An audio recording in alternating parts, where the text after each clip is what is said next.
샬롬.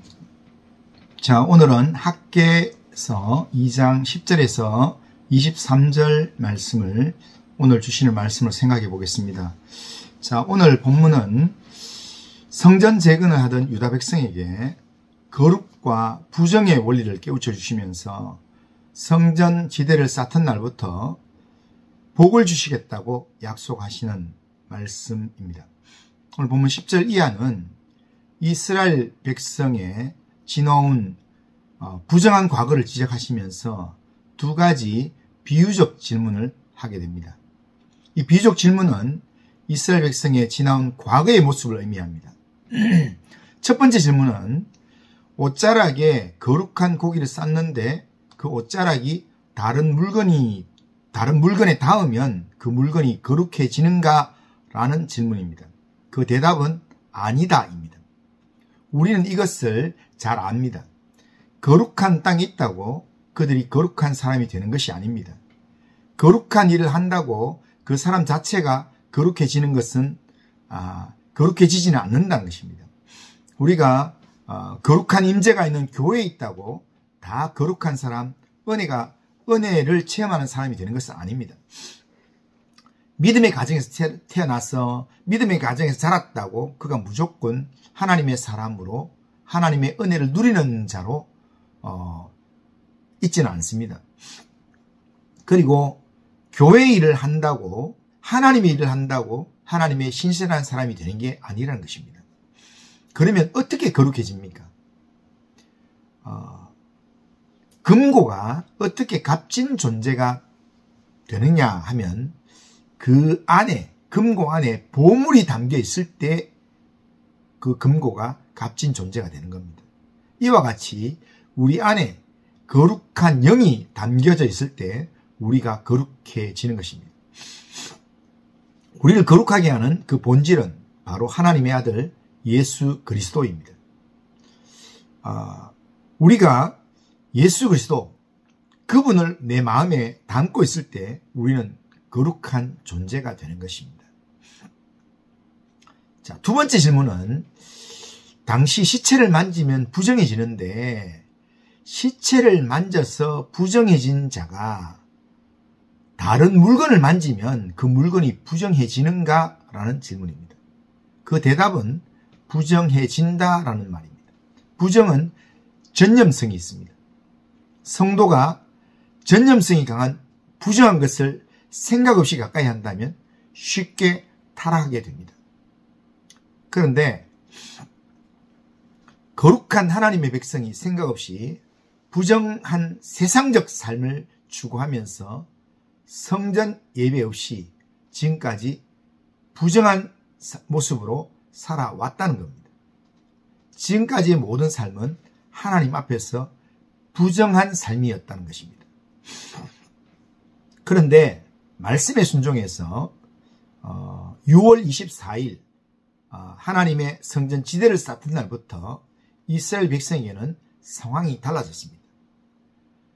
하나님의 성전 지대를 놓기 전과 놓고 난 이후의 삶이 완전히 달라졌다는 겁니다.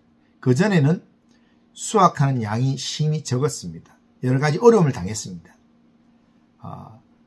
여러 가지 삶이 피폐해지는 그런 삶을 경험했습니다. 그러나 19절 끝부분에서 하나님 말씀하시듯이 오늘부터는 내가 너희에게 복을 주리라 라고 말씀하고 있다는 것입니다.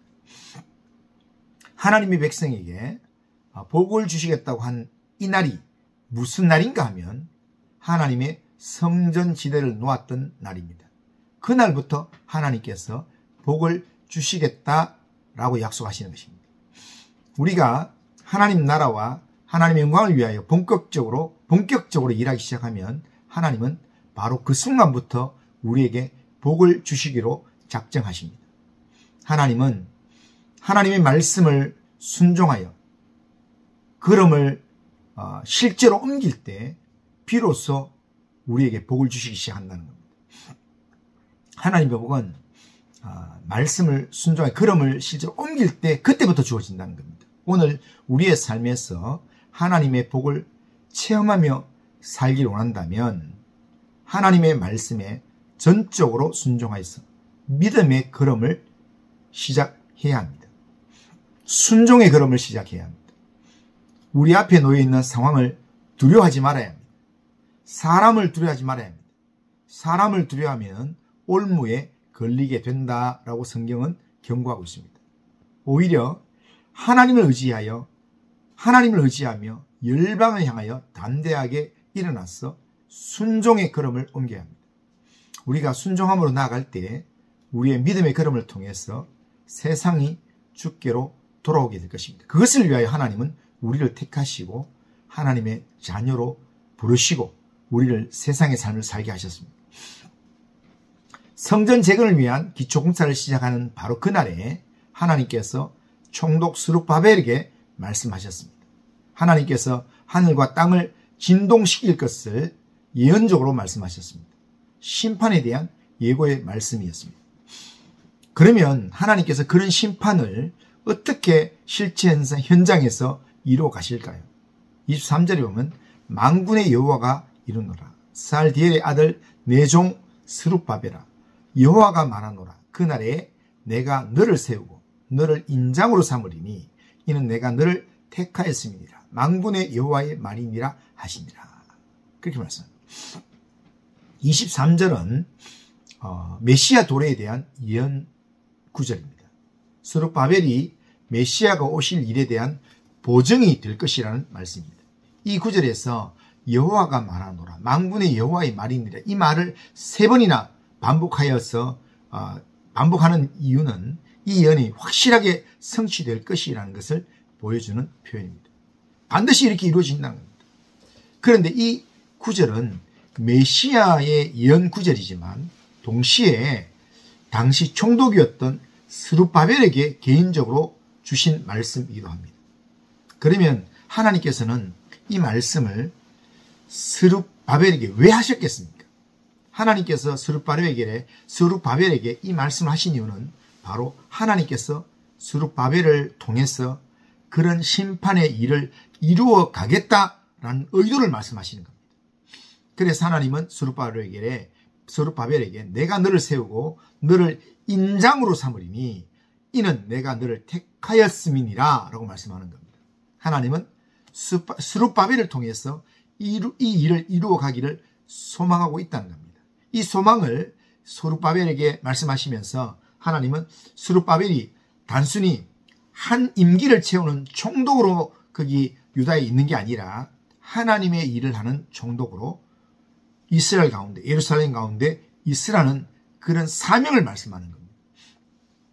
스룹바벨은 평범하게 살 인물이 아니었습니다.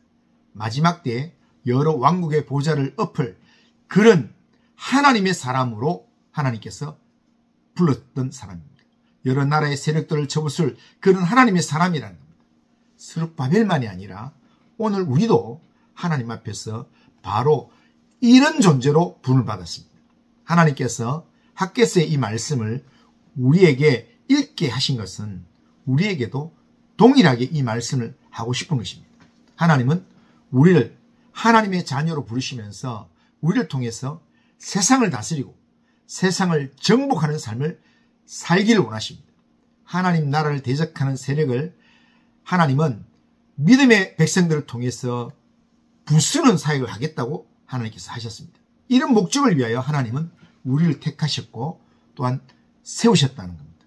우리를 세상 가운데 세우신 목적은 우리를 통해서 세상을 다스리고 정복하겠다는 그런 의도를 가지고 하나님 우리를 세우셨다. 그렇다면 우리가 이 세상에서 그 목적에 맞게 주님의 이름을 의지해서 세상을 정복할 자로 살아가야 된다는 겁니다.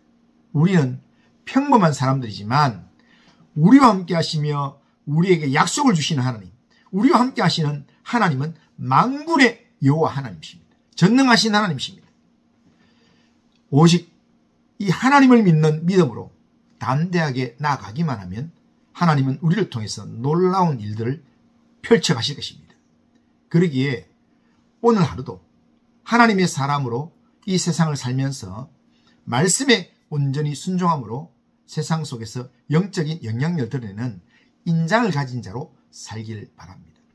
학개서에서는 성전을 지으라고 그렇게 말씀하는 그런 의도로 그렇게 말씀하셨지만, 하나님의 말씀을 의지하고 하나님의 말씀을 붙들고 믿음으로 나갈 때 성전도 짓고 결국에는 하나님의 이름으로 세상을 다스리고 정복하는 그런 역할들을 감당하게 된다는 겁니다. 오늘 우리에게 하나님이 함께 하십니다. 그 하나님을 의지하는 믿음으로 오늘도 하나님이 다스리는 믿음의 삶을 살아가는, 영적인 영향력을 세상 가운데 하나님의 이름으로 드러내는 그런 믿음의 삶을 살아가는 하나님의 사람들 다 되기를 주님의 이름으로 축원합니다. 기도합니다. 그리고 하신 하나님 아버지, 오늘도 우리를 세상 가운데 주셔서 하나님의 사람으로 살게 하신 하나님 아버지, 우리에게 정말 세상을 다스릴 인장을 맡기시면서 하나님 우리를 통해서 하나님 나라를 이루어가기를 원하시는 하나님, 그 하나님의 말씀에 순종함으로 하나님 그 삶을 살 수 있도록 인도하여 주옵소서. 오늘도 주님을 의지하는 믿음으로 이 하루를 살기를 원합니다. 주님이여 도와주시고 인도하여 주옵소서. 예수님의 이름으로 기도드리옵나이다. 아멘.